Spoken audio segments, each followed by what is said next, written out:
Hello, my name is Todd Plymouth.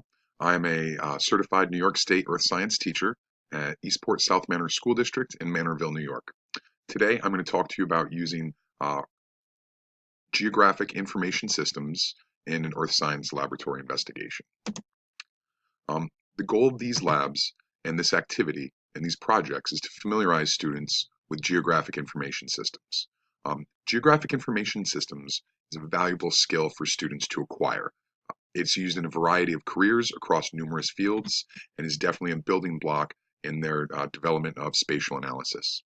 Speaking of spatial analytics, what we do is we're going to utilize multiple data sets and layers on a map where students can interact with the data, they can look for correlations and make comparisons, and often a field trip to visit a geological site is not possible or convenient in the classroom, and this allows for a virtual field trip for the students. These laboratory activities that we're going to talk about today are designed for a Regents Earth Science classroom. It's typically taught in 9th or 10th grade. It's a core class that students are required to take to meet graduation requirements. As part of the class, it's mandated by New York State that students complete 1,200 minutes of hands-on laboratory activities. Once they meet this requirement, they're then eligible to take the final exam. These labs are going to incorporate technology into these activities. It's encouraged by the state regents, and it's anticipated to be a requirement when the next generation science standards are implemented in the upcoming years. Students often spend valuable class time plotting data points.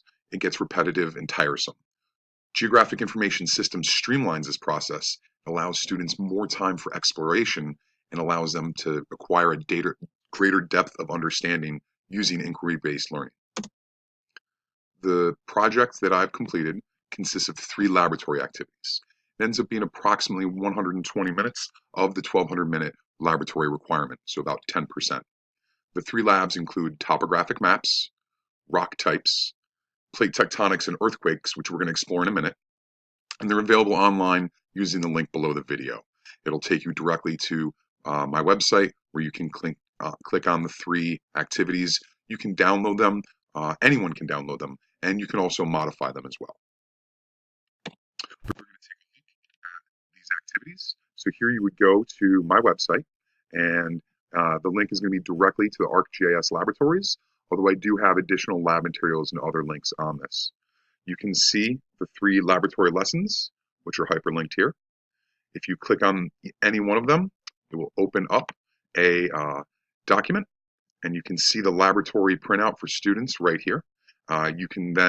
Anyone can open this using Google Docs. All you need is a Google account. Once you've downloaded it, it begins with inquiry-based questions, drawing on their prior knowledge to get them engaged in the lesson. And then once we've done that, there's going to be a link in each of the 3 labs where students can then go and begin using ARCGIS through a internet browser. You do not need to download anything. You do not need to pay any additional money. This is available for everyone that has internet access. Once you click on that link, you can see here, for example, we're dealing with plate tectonics. So rather than have students plotting data points for all of these earthquakes, the plotting is already done for them. They've already learned about latitude and longitude, and they have enough experience plotting points on a map. It's not necessary for them to spend an additional 30 to 40 plus minutes.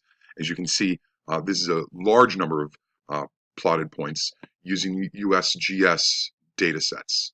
So right here we have global quakes larger than magnitude 5.8 or greater. We could remove that and start with a blank map if we wanted to. But students will be seeing this. And we can see from the image that clearly the earthquakes are not randomly distributed throughout the Earth. They're located, we can see clusters along the west coast of the United States, going down into South America. We can also see them in the middle of the Atlantic Ocean, and we can see the other edge of the Ring of Fire over here. Now, again, rather than having students plot where plate boundaries are, they can click on this option here, and it's going to display those plate boundaries. And we can clearly see the correlation between the edges of the plate boundaries and the recorded earthquakes. We can go into more detail in this laboratory activity and not just to look at the earthquakes, but at the directions the plates are moving. We can see arrows showing the direction of plate movement.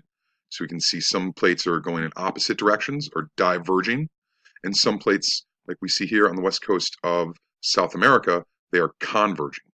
And the one we're familiar with in the west coast of the United States, the San Andreas Fault, we can see that they're sliding past one another, and it gives it a different color here for a for that plate, a transform boundary.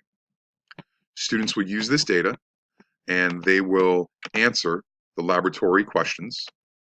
When they're completed, there's often a conclusion that asks students to deeply think about the topic and to wrap up their work. The students would then submit this as proof of meeting the laboratory time and seat time in class.